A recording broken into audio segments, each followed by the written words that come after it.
Hello and welcome to today's episode of Goat AI News.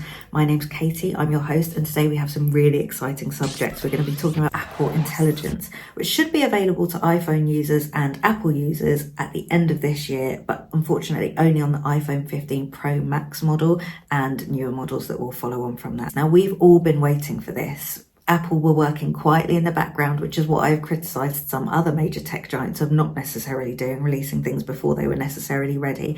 Apple has been squirreling away on its AI offering, and it's finally here. Let's have a look at what's actually available through Apple Intelligence. So it's a fully integrated system. It's a part of your phone. So whereas you would have to train ChatGPT or Claude with a bit about you or a bit about the project, Apple Intelligence will have access to everything on your phone. So it knows about you, it knows what you're up to, it knows where you live, it knows your name, it knows your contact, it knows who you contact the most. And I know that sounds scary, but your phone and Apple already know these things about you. The fact that Apple Intelligence is able to communicate with you about these things doesn't mean that it knows more than Apple would have anyway. Now, Apple announced this at WWDC 2024, and it got everybody very excited. Now, ChatGPT has been integrated into Siri so that the language processing is A, a lot more natural, but B, understands you and what you mean a lot better. I'm constantly fighting with Siri when she tells me that she doesn't understand what I'm saying, or sorry, she can't do that. And I'm thinking, surely you can do that. What are you for if it's not for what I'm asking you to do? So Siri is now going to have significantly improved conversational abilities. The natural language processing is going to be so much more efficient, and she's also going to be able to understand and decipher images. You'll be able to take a picture of what's in your fridge, for example, and say, Siri, what can I make for dinner? And Siri will be able to look at the picture and potentially suggest recipes to you.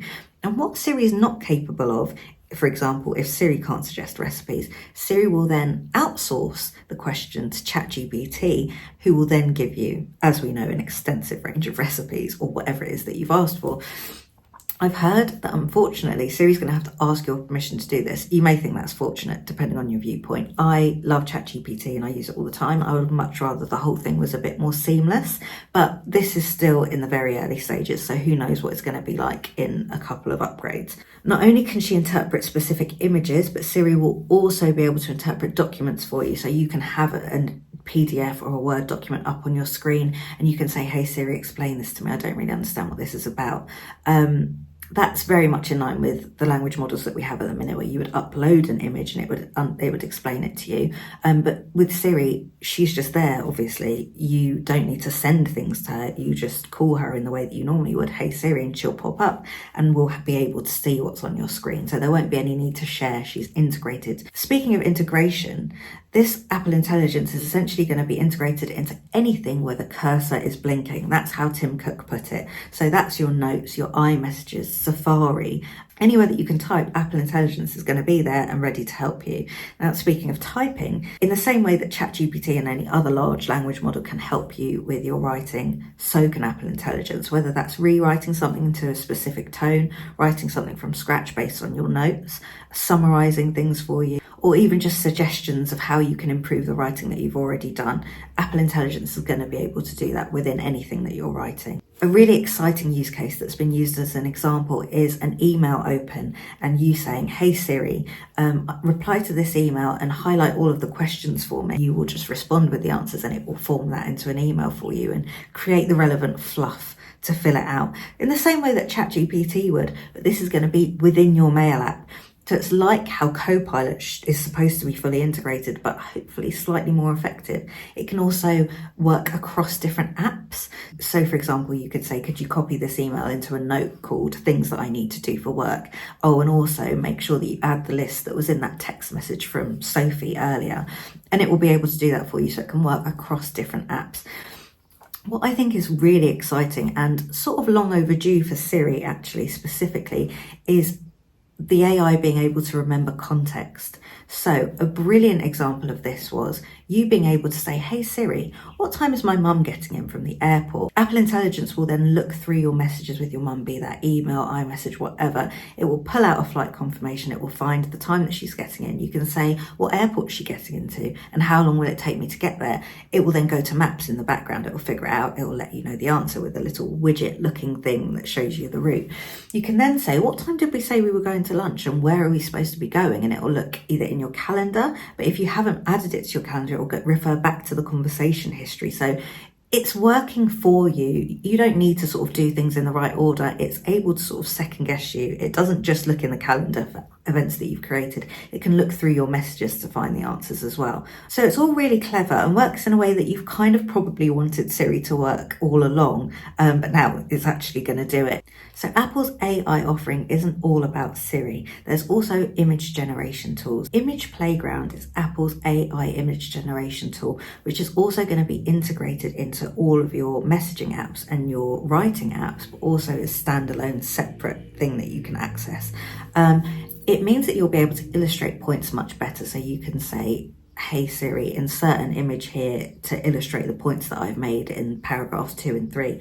And the image will generate automatically in the background and pop into your document. This is really interesting because it will have the whole context of the document. It won't just be creating it from a specific prompt, which is really cool. But separately, you would be able to go into Image Playground and write in a prompt and get an image in the same way that you can with DALL-E or Midjourney, for example. Now, I don't personally think that the image generation is great yet, but as I said, we're just starting out. This is very new. It's not even available yet. And so, as I say, for everything, let's see where we are in a year, 5 years.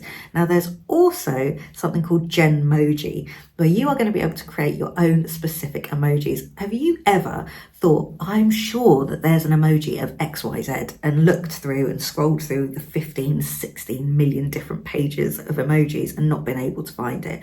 I certainly have. In fact, that happens to me pretty much every day. You are now going to be able to type in a prompt for the emoji that you would like, and it will create it for you. I think that's going to create quite a lot of humour. To be able to create an emoji at a moment's notice specific to whatever you're trying to say is actually going to be really cool. I can imagine that's going to be a bit of a novelty and it will probably wear off reasonably quickly, but I'm excited to try it out when it first starts anyway. Another really exciting aspect of Apple Intelligence is going to be its ability to summarize audio that is recorded in notes. So for example, if you're a student at a lecture or a professional in a meeting, the Notes app can record the audio for you and then transcribe it automatically and summarize into notes or bullet points.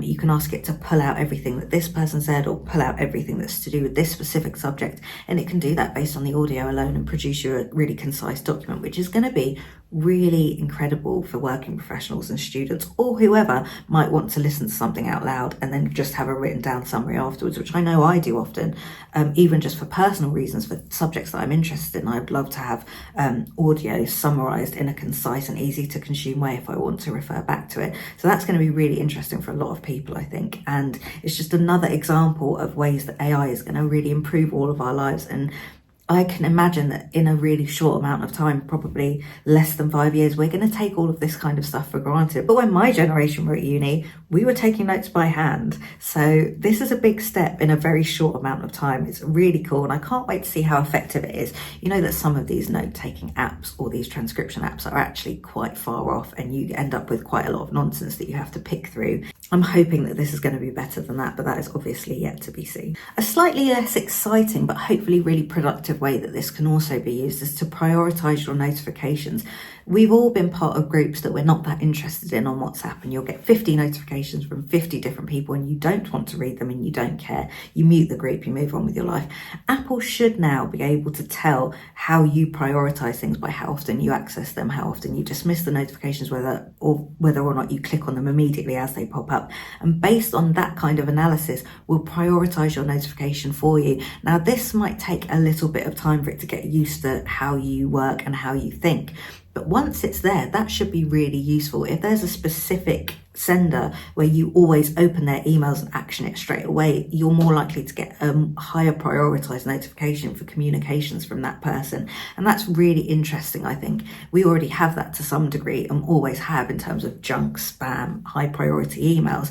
But to see that being done and managed by AI is going to be really interesting and should kind of make it feel second nature to you. Like, you can assume that your phone will prioritize things for you based on what you actually care about, which should be really interesting. Personally, I'm really looking forward to being able to talk to Siri in a much more natural way and being understood, regardless of how concise and clear I am. How often do we all talk to Siri and say things like, hey Siri, can I set an alarm for 7 a.m? Oh no, wait, actually make it 8:30. Or should it be 8:15? Yeah, let's go with 8:10. And Siri doesn't know what you're talking about. She can't keep up with you. She can't follow the conversation. She sets 6 different alarms and you wake up angry. Hopefully now Siri will be able to run with the conversation a lot easier and take your actual meaning and what you actually want to communicate from that and implement what you're asking, regardless of how clear you've been. Obviously, to an extent, you need to be able to say what you want in a way that is actually intelligible to humans and AI, but you don't have to talk to her like a silly robot like I find you do now. There should be a level of understanding available.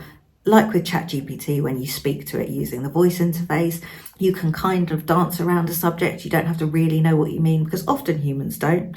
And ChatGPT does actually get to the bottom of what you're trying to say. Siri now should be able to do that, especially with ChatGPT being integrated. I feel like Siri is finally going to become what she should have always been. And I really think it's great that Apple kind of kept this under wraps until they could come out with something new and innovative. Apple tend, other than the Vision Pro, let's forget about that, to not release things until they know that it's needed, wanted and relevant.